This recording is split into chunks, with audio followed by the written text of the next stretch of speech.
memuliakan seorang wanita bukan dimanja dengan uang, bukan dituruti hawa nafsunya.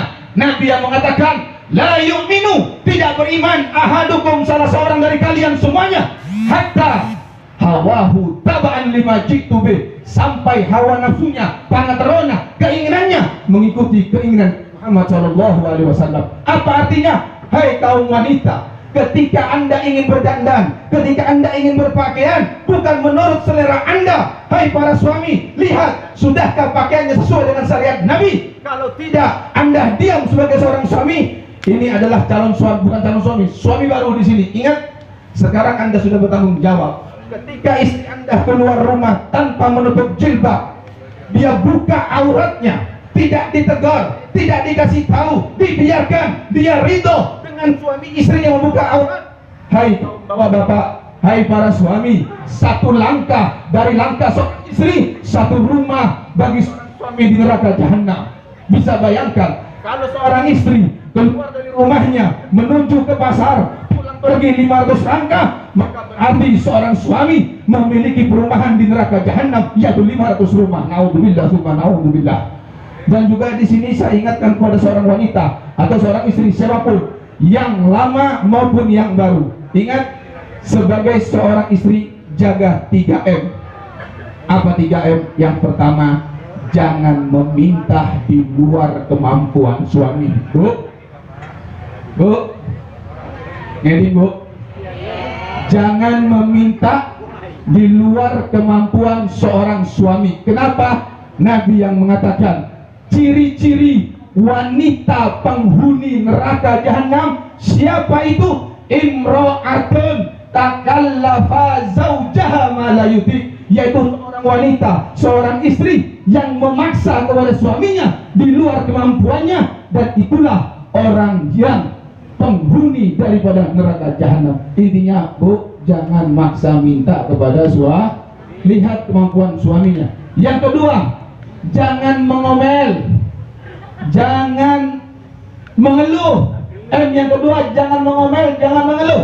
Hari orang bina bila latok armusul laki berak nena. Berak pak? Berak.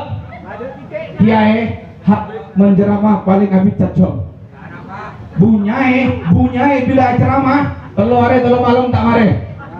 Ada assalamualaikum, ada pembukaan. Nah cepet terus. Bu ingat, orang bina biasa nama ampo ajampo sholat kena mau cak nikah. Tak sakit engkau kaki.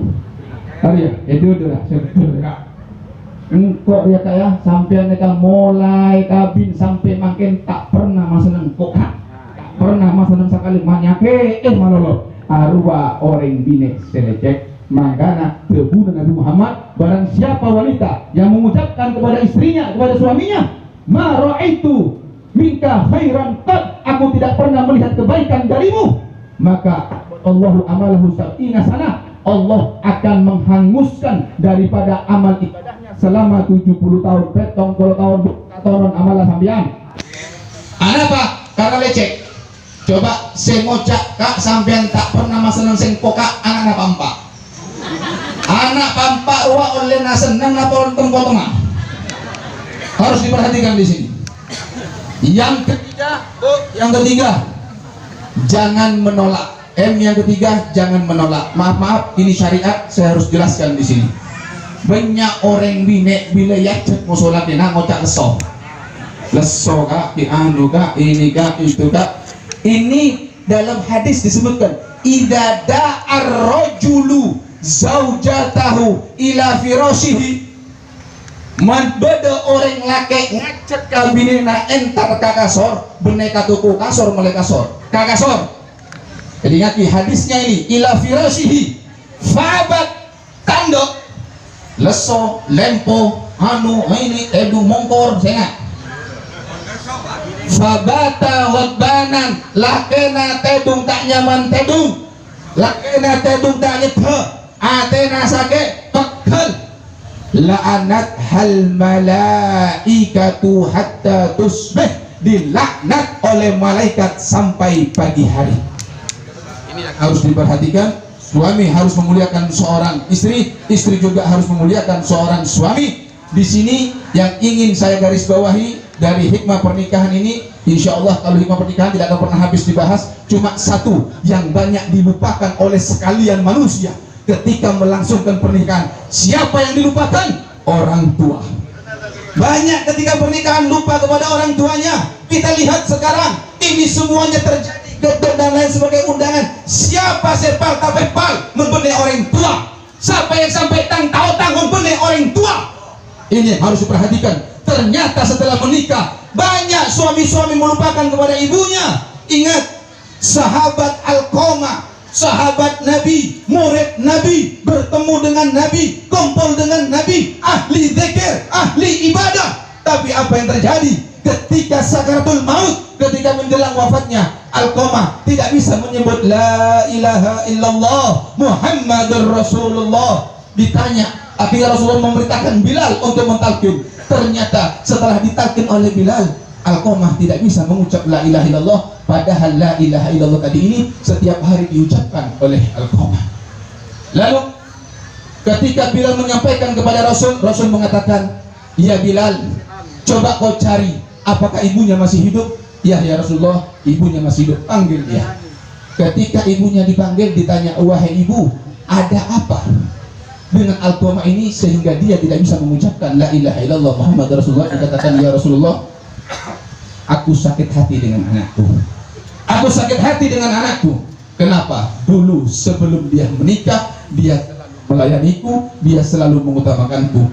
Tapi begitu hadir seorang wanita di rumahnya, ketika dia menikah, dia melupakanku, dia menomorduakanku, dia mengutamakan istrinya, sehingga aku cemburu, aku sakit hati. Apa kata Rasulullah? Itulah sebabnya sehingga Alqamah tidak bisa mengucap la ilaha illallah Muhammadur Rasulullah.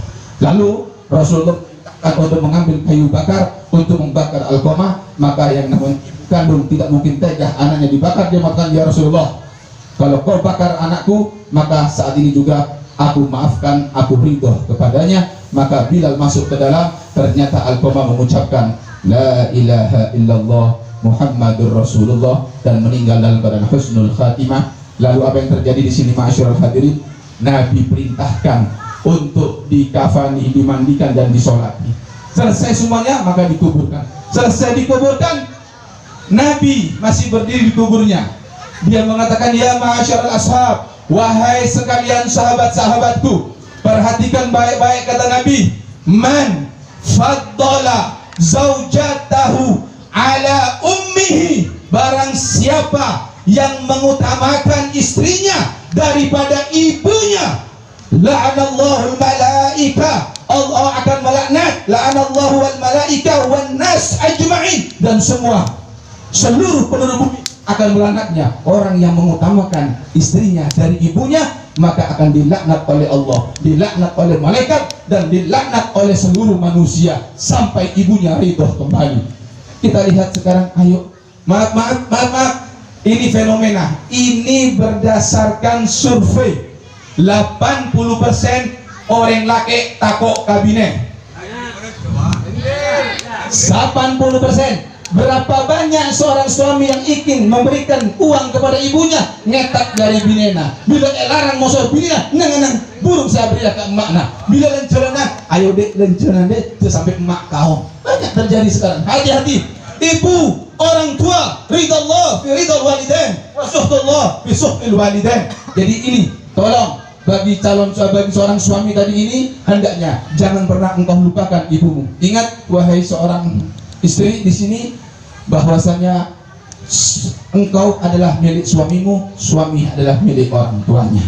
Jangan engkau mau kuasai sendiri. Ingat, selama masih ada orang tua di situ, anak laki milik orang tuanya dan istri adalah milik suaminya, maka carilah ridho suami, maka kau akan mendapatkan surganya Allah Subhanahu wa taala. Dan pada akhirnya kita mohon kepada Allah Subhanahu wa taala, mudah-mudahan dua mempelai ini dijadikan yaitu pernikahan yang penuh dengan keberkahan, dan insya Allah rumah tangganya menjadi rumah produksi bagi anak-anak yang soleh-soleha yang bisa membanggakan Nabi Muhammad SAW. dan yang sudah berkeluarga lama mudah-mudahan senantiasa diharmoniskan oleh Allah Subhanahu wa taala. Insyaallah dijadikan keluarga yang sakinah, mawaddah warahmah dan diberi keturunan yang soleh-solehah. Adapun yang belum menikah, mudah-mudahan segera mendapatkan jodohnya yang soleh-solehah yang bisa membawanya ke dalam surga Allah Subhanahu wa taala. Ini saja yang saya sampaikan, kurang lebihnya mohon maaf. Wassalamualaikum warahmatullahi wabarakatuh.